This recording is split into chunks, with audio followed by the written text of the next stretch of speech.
Hola, hola, hola, sean todos y todas bienvenidos a un nuevo capítulo, a un nuevo episodio. Para mí es un placer estar con ustedes y poderles traer un nuevo tema que creo que es fundamental. Para quienes no me conocen, mi nombre es John Hart Becerra Palacios. Algunos me llaman John ya, pero realmente ese no es mi nombre. Mi nombre es John Hart Becerra Palacios, activista antirracista, un hombre negro, afrodescendiente, un africano nacido en Bogotá, Colombia, y criado en el África colombiana, en el departamento del Chocó. Hoy traigo un nuevo episodio. Hace aproximadamente unos meses, en el mes de mayo del presente año, del 2025, escribí, redacté un texto muy interesante, quizás para muchos y muchas, así fue recibido, en mi blog, en johnharbecerra2008 ahí lo publiqué y lo titulé La falacia del crisol de razas, cómo el mito del mestizaje oculta el racismo en América Latina. Si mal no estoy, eso fue un sábado o domingo. Precisamente voy a revisar. Yo hice esa publicación un domingo 4 de mayo del 2025. Y este blog alcanzó una popularidad, un reconocimiento también muy alto, muy importante. Más de 500 personas aparentemente lo leyeron, según las reacciones y las cifras que arrojan estas plataformas. Y incluso recuerdo a unos creadores de contenido, un hermano Ibargüen, apellido Ibargüen de Buenaventura, y a otros influencers que hicieron un contenido que también pegó mucho en Instagram, y eso pues hizo que este blog se reproduciera de una forma impresionante, a tal modo que alcanzara un reconocimiento muy importante. Y creo que es importante hablar de la falacia del crisol de razas en América Latina. Cada vez que tocamos el tema de la raza, sigue siendo un tabú en América Latina. Y no sé en otras partes del mundo, pero aquí sigue siendo un tabú. Recuerdo como si fuera hoy que cuando ingresé al certificado de estudios afrocaribeños en Clason, en una clase de la profesora Rita Cerrato, ella es de origen argentino, vive hace mucho tiempo en Brasil, creo que es profesora de una de estas importantes universidades brasileras, y ella decía que en América Latina era un mito, prácticamente era un tabú, perdón, no un mito sino un tabú hablar de raza, pero que la raza existe, aunque no sea biológica, es una construcción social. Y en ese mismo orden he venido leyendo a académicos como la profesora Mara Viveros, la Universidad Nacional de Bogotá, Colombia, donde ella también argumenta lo mismo, que la raza, aunque no sea biológica como tal, refiriéndose a las personas, sí es una construcción social. Y en América Latina no es que sea un tema de ignorancia, es una estrategia que ha funcionado en pocas palabras muy bien. Evitar hablar de esta realidad se ha convertido en uno de los temas. Entonces, en estas nuevas eras de la neoliberalismo, de las políticas neoliberales, hemos escuchado aquí no hay razas, o la famosa frase del actual presidente de Colombia, que no hay una raza superior. Sin embargo, él ha maltratado de una u otra manera a la vicepresidenta, pero bueno, eso será para otro asunto. Y todo este cuento de que yo no veo colores, sino que veo personas, eh, más allá de que pueda ayudar a combatir y buscar una supuesta igualdad que nunca ha llegado, lo que sí ha ayudado y ha servido es para invisibilizar el racismo estructural antinegro en América Latina. Porque al no haber razas y al ser una sociedad homogénea según la idea que plantean, pues no hay discusión de problemática racial, pero cuando uno va y mira las cifras del Banco Mundial, del Banco Interamericano, se consigue con una realidad, y es que las personas que tienen menos acceso a la educación, a la vivienda digna, el derecho a la ciudad, y que están en la brecha de pobreza extrema, pues son las personas negras afrodescendientes. ¿Y a eso cómo lo llamamos? ¿Cómo miramos esta realidad respecto a que todos somos iguales, pero hay unas personas con más privilegios, con mejores oportunidades, y miramos y son las personas blancas mestizas, que se asemejan más al ideal impuesto y establecido por Occidente en la época colonial, en la colonia, y que persiste y perdura y se sostiene hasta el día de hoy. Es importante mirar esto, ¿no? Mirar esto desde esa perspectiva y analizarlo desde, desde todas estas miradas, y entender que en América Latina sí hay un problema de raza y de racismo, pero que con esa estrategia del mestizaje, pues lo que ha hecho es que se invisibilice la problemática, se oculte el racismo estructural y sistémico en América Latina y se lleve la discusión a una simple problemática para muchos y muchas y muchos de un problema de clase social. En sociedades como la mexicana, por ejemplo. En México, durante muchos años, este debate sobre raza y racismo se evitó.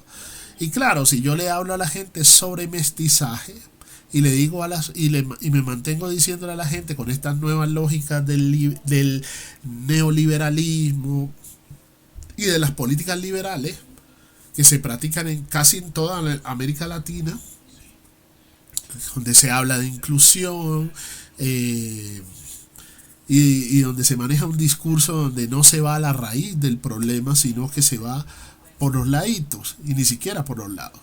Se maquilla, se invisibiliza el problema, y hoy se equipara incluso el problema del racismo con otras opresiones. Entonces, este artículo titulado La falacia del crisol de razas y cómo el mito del mestizaje oculta el racismo en América Latina.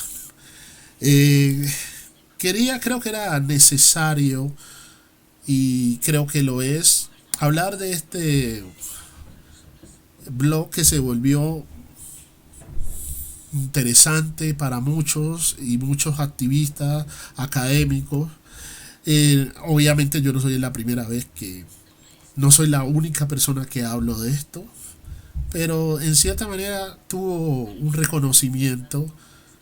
También me trajo problemas porque hay personas que uno hace algo, le niegan el reconocimiento, y si uno no pertenece a ciertas élites negras, etcétera, etcétera, y todo lo que esto implica, entonces empiezan a decirle que porque uno no citó a Perano en vez de haber citado, no sé, a otras personas. Yo, por ejemplo, en este artículo cité a grandes académicos que han sido mis referentes en este tema de lo que tiene que ver con el racismo estructural y sistémico. Yo creo que es fundamental en esta discusión citar a Frank Fanon, Piel Negra, Máscaras Blancas, pero también Los Condenados de la Tierra, ¿no? Un libro que está muy, muy, muy bien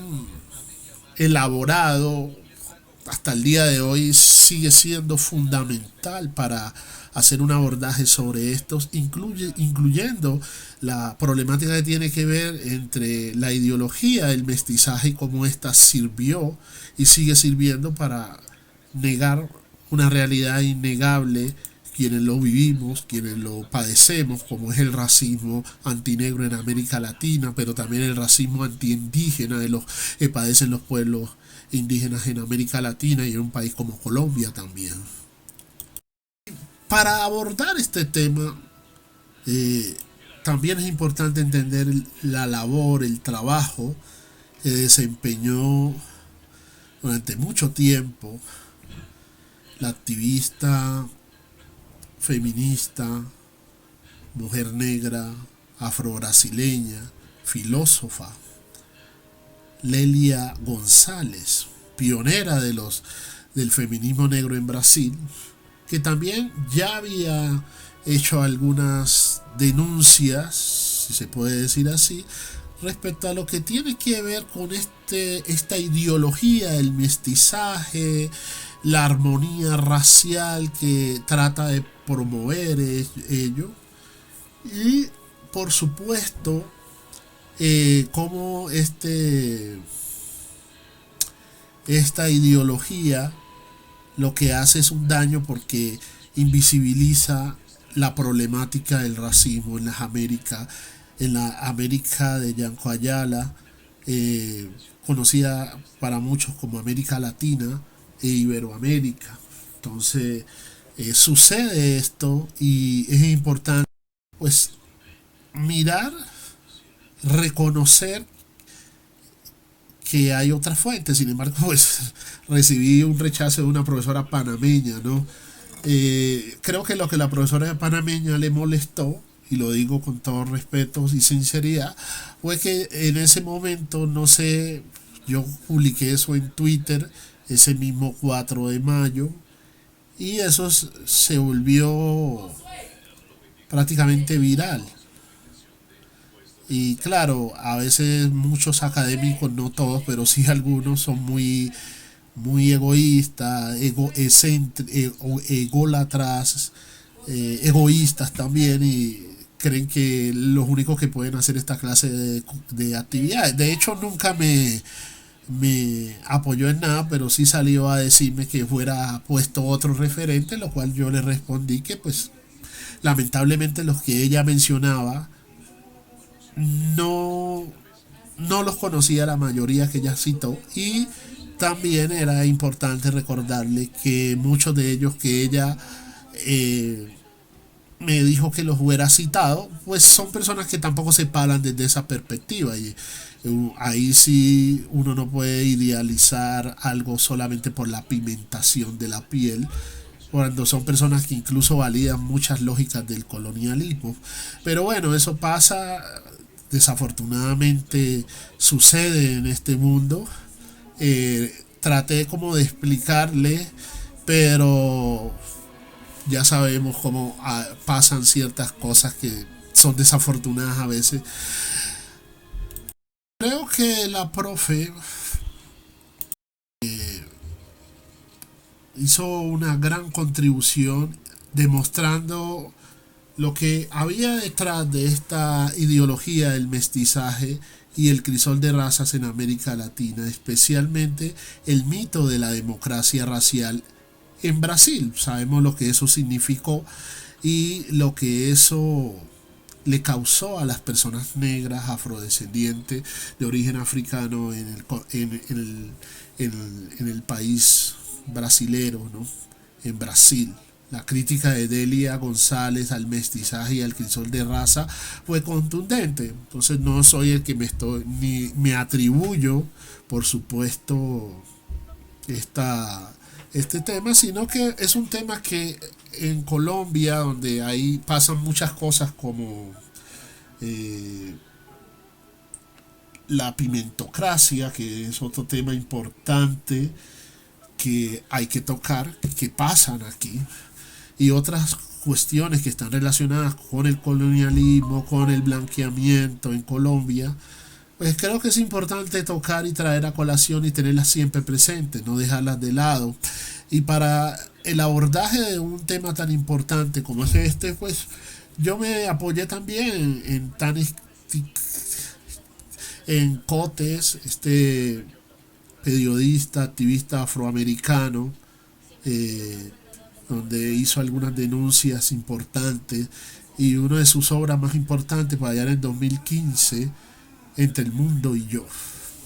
Creo que ahí fue fundamental para entender algunas cosas, aunque él habla en ese contexto y denuncia muchas cosas, porque obviamente no tiene de pronto esa cercanía con América Latina.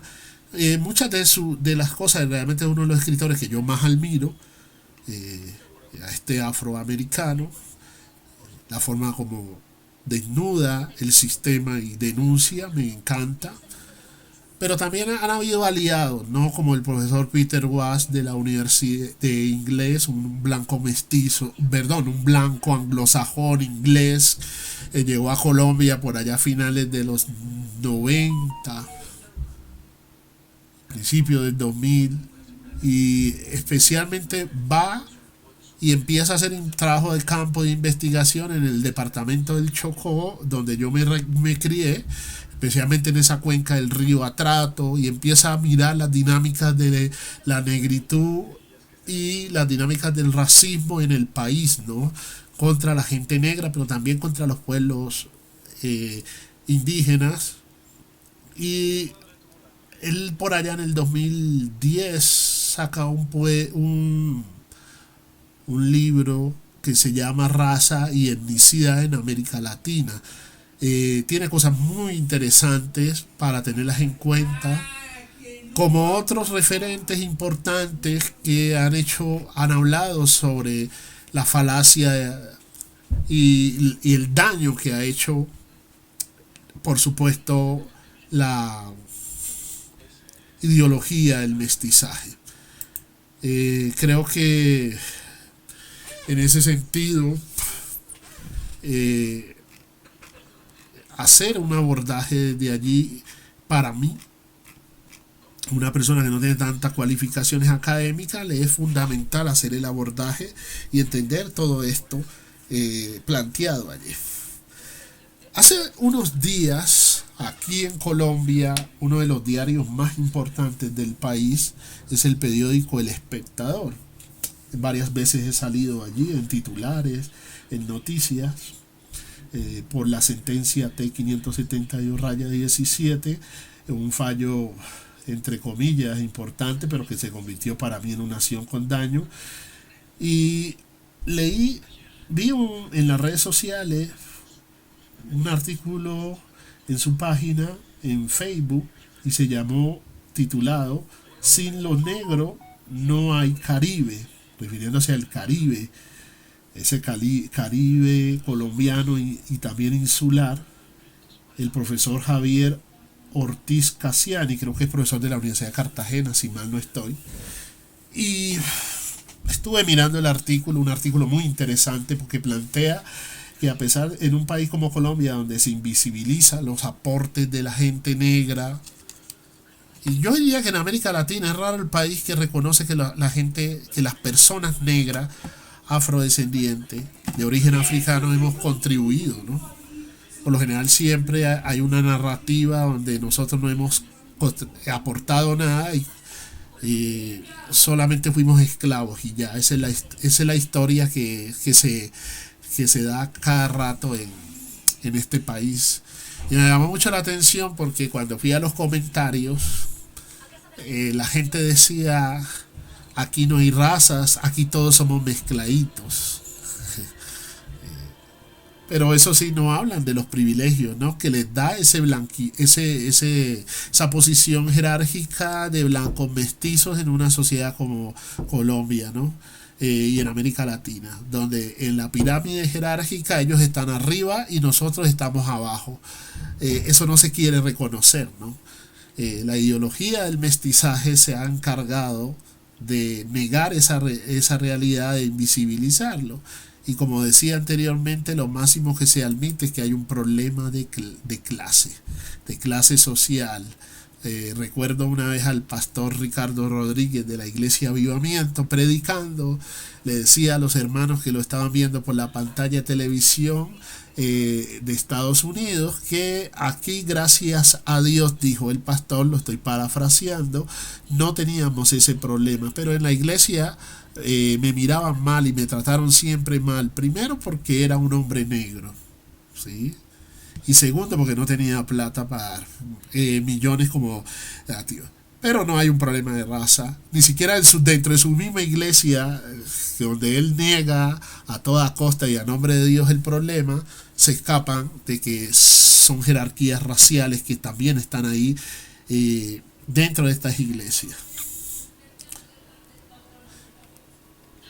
Y es importante que durante este tiempo entendamos el tema de manera clara y concisa, ¿no?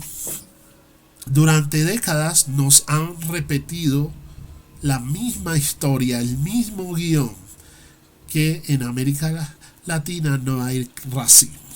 Eso lo hemos escuchado muchas veces, que todos somos mestizos. Un relato que suena a unión, a mezcla, a paz racial. Hablaba de Delia González y su denuncia durante toda esa época de los 80, cuando ella levantó la voz diciendo, ojo que esto es mentira, esto simplemente tiene un objetivo y es invisibilizar el problema del racismo. Y creo que los negros en Brasil se dieron la pelea por posicionar lo negro desde lo negro, no como pasa en otros países como en Colombia, que todo se volvió étnico. Incluso ahora ya les quieren meter un problema de discriminación étnica, hágame el favor. Pero detrás de esos discursos se oculta una maquinaria ideológica, el mito del mestizaje, una de las falacias más eficaces que ha producido el colonialismo. Eso viene desde allá, ¿no? Eso no se lo inventaron ahora ni apareció por arte de magia, tiene que ver con el sistema. Este episodio sobre lo que no se dice, es simplemente pues no existe, ¿no? Y a veces la gente le molesta que uno toque estos temas, pero estos temas es importante hablar de esta realidad. El artículo, vuelvo y repito, que lo publiqué por allá en el 4 de mayo del 2025, inicia diciendo así: durante décadas nos han repetido en América Latina no hay racismo, que todos somos mestizos. Está bien, está ideal.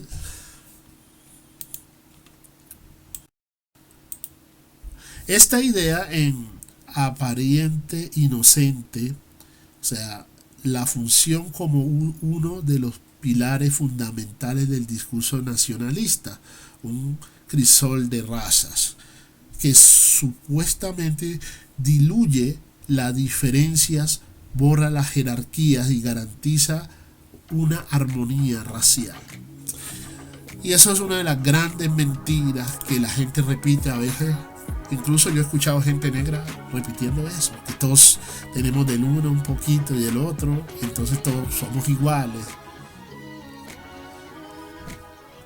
Y entonces ahí donde vemos que el mestizaje, en vez de borrar el racismo, pues en lugar de borrar el racismo, pues lo ha perfeccionado para ocultarlo, para negarlo. El mestizaje ha sido presentado como un una promesa de igualdad, como una mezcla de sangres.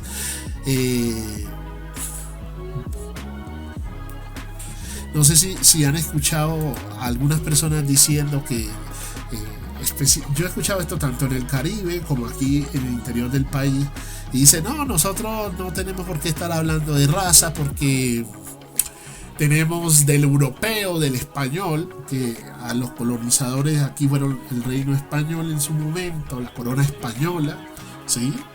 Como se le conoce a nivel colonial. Lo que sucedió con la trata transatlántica de millones de africanos, mujeres y niños y negros, hombres que fueron secuestrados, traídos contra su voluntad acá. Entonces dicen, y los nativos, y romantizan todo esto, ¿no?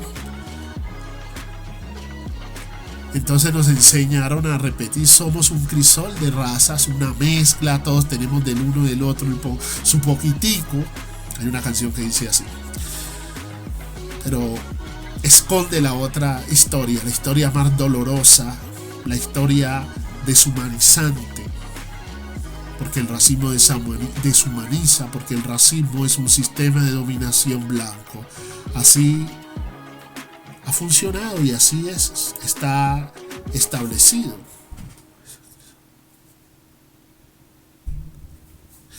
Y ahí es donde yo les digo, ese crisol que muchos repiten como loro no hunde o no borra la jerarquía, las conserva hasta el día de hoy, las pule y las disfraza, que es lo que ha sucedido hoy en día. Bajo la idea del mestizaje, las élites latinoamericanas constituyeron una identidad nacional armónica, entre comillas, ¿no? Mientras mantienen intactos los privilegios de la blanquitud. Ahí está.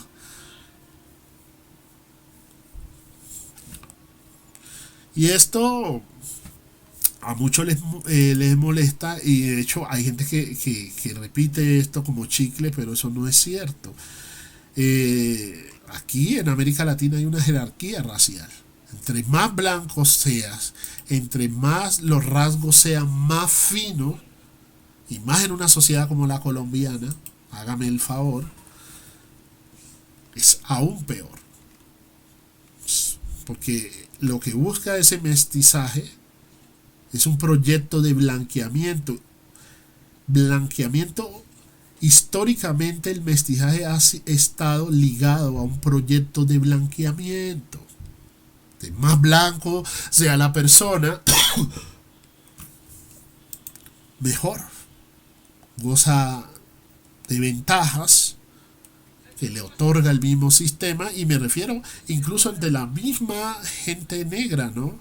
Estas relaciones que son birraciales, esto hay que hablarlo. En un país como Colombia, donde se desarrolló algo que se bautizó como la pimentocracia, que es una pareja blanca, un padre blanco y la madre negra, o es viceversa, puede ser un hombre negro y una mujer blanca. Pues las facciones, los rasgos de estas personas, de los hijos de estas personas, de esta unión, pues tienen unos rasgos más finos. En Colombia estas personas sufren menos opresiones racistas, menos violencia racista. Y esto pasa, ¿no? Porque es el proyecto del blanqueamiento. A veces a estas personas, cuando tienen un poco más de conciencia racial sobre el racismo, entonces saben que alguien está siendo racista con algún comentario, con alguna actitud, o se está incluso negando un derecho o violentando, y quiere intervenir, le dice, ay, pero usted qué habla, si usted no es tan negro, o sea, usted es más blanquito que negro, ¿no? Eso pasa mucho en América Latina, en este proyecto del mestizaje. Un deseo social de acercarse a lo blanco y de lo blanco es como lo máximo, o es lo máximo, y entonces se ve como lo de progreso, lo ideal, ¿no? Pero cuando ya es una persona y la mezcla racial, por decirlo así, que el ejemplo que yo colocaba de familias birraciales, es vista como un camino hacia la civilización. Una frase que se dio mucho y que todavía la escucha uno incluso en redes sociales es mejorar la raza. Mejorar la raza es cuando un muchacho o una muchacha negra, una persona negra afrodescendiente, se enamora de otra persona que es blanca, entre comillas, blanco mestizo. Entonces inmediatamente eso se asume en la familia, se recibe como que va a mejorar la raza, ¿no? Ya no va a tener el pelo duro, tan duro en comparación con otras personas negras, ¿sí? Y esto es lo que pasa. Entonces a veces esto sucede y la gente lo desconoce o lo niega. El mestizaje es una cosa, ha sido un monstruo en América Latina. Silencioso, pero lo es. El mestizaje fue en realidad el mestizaje fue y ha sido en realidad una política de blanqueamiento, una estrategia para acercarse a lo nacional, a lo ideal europeo, a lo anglosajón, ¿no? Para entenderlo desde ahí. Y ahí es donde viene el tema, lo que yo decía anteriormente. Nos dicen aquí no hay racismo, hay clasismo. Se admite que hay un problema de clase social, pero no se admite que hay un problema de raza, un problema de racismo, ¿no? Que ese problema, no, aquí no somos así, aquí hubo un tiempo por allá, al principio de los años 2000, la gente aquí en Bogotá repetía, aquí no somos así, aquí no somos así. Sin embargo, tú presentabas la hoja de vida y claro, una hoja de vida de una persona negra con una persona blanca, la persona blanca mestiza tiene más probabilidades aquí en Colombia de ser contratada que una persona negra. Y eso ya lo han demostrado estudios de universidades como de la élite colombiana, como la Universidad de los Andes. Lo han demostrado con estudios, no diciéndolo por decir. Han hecho experimentos sociales y han demostrado que las hojas de vida de esas personas blancas mestizas, incluso teniendo las mismas formación académica, las mismas capacidades, experiencia, el sistema prefiere, el sistema laboral, a las personas blancas mestizas que a las personas negras, ¿no? Esto ya ha sido denunciado, hay estudios que lo han demostrado, no me lo estoy inventando, no estoy descubriendo que el agua moja, pero hay gente que todavía sigue negando esta realidad.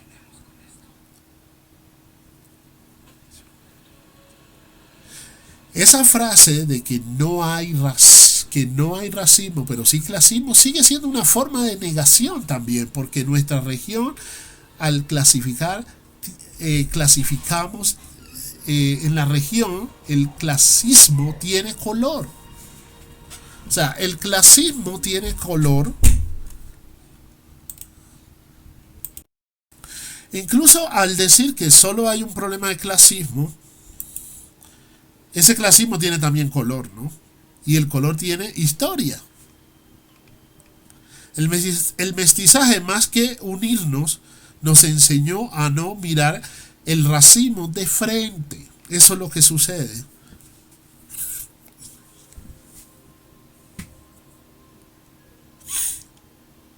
Entonces no somos un crisol de razas como algunos aseguran. Ojo con eso, todos debemos ser tratados con igualdad. Pues también yo estoy de acuerdo, pero desafortunadamente suena muy bien y no, porque hay una realidad.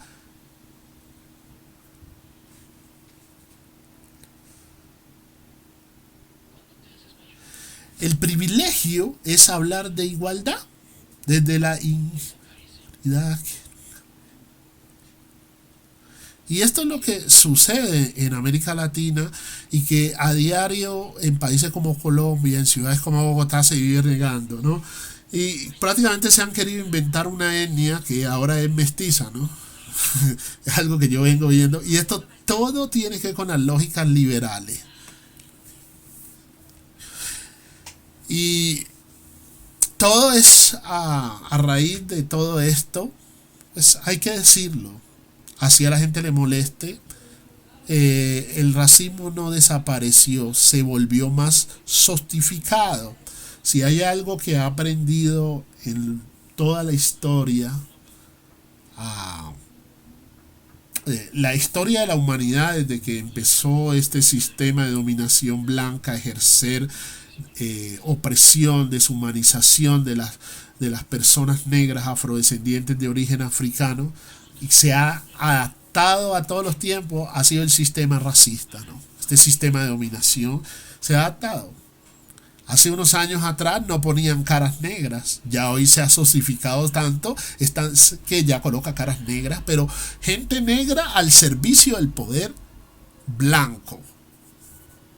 Yo vi un debate que hubo hace poco por ahí donde decían, pero ¿cómo van a decir que tal Julano es racista si ha nombrado no sé cuántos negros en su gobierno? Y yo haría la pregunta, ¿para quiénes fueron, para quiénes fueron colocados esos negros allí? ¿Para administrar el poder blanco al servicio de la gente blanca? Son preguntas que uno tiene que hacerse y no mascar todo, porque nombrar gente negra en cargos públicos hoy solamente es el tokenismo, que eso no nació acá ni se lo inventaron acá. El tokenismo simplemente también ha servido para enmascarar y disfrazar la realidad del racismo.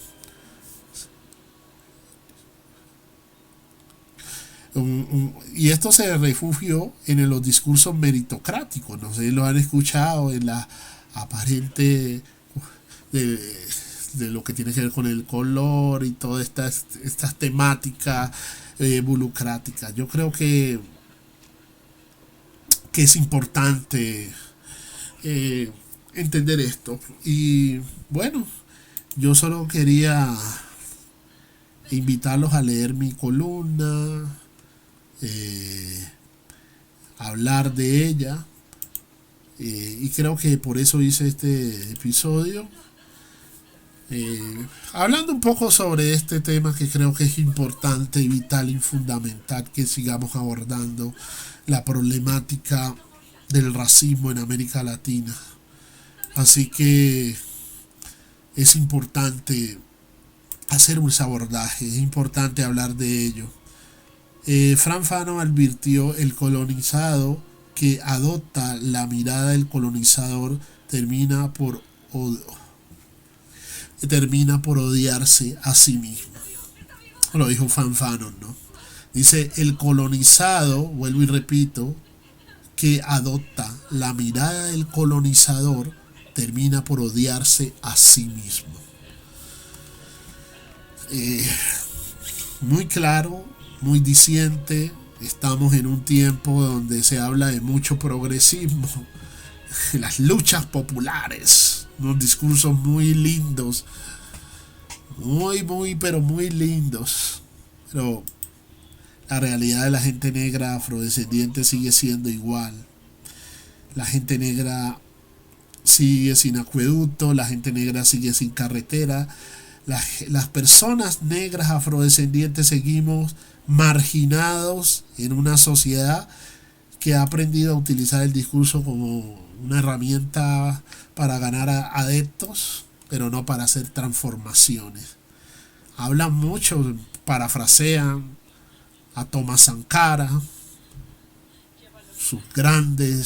a los grandes como Nelson Mandela, al mismo Martin Luther King, y a veces por allá aparece también Malcolm X, pero Malcolm X dijo: ojo con la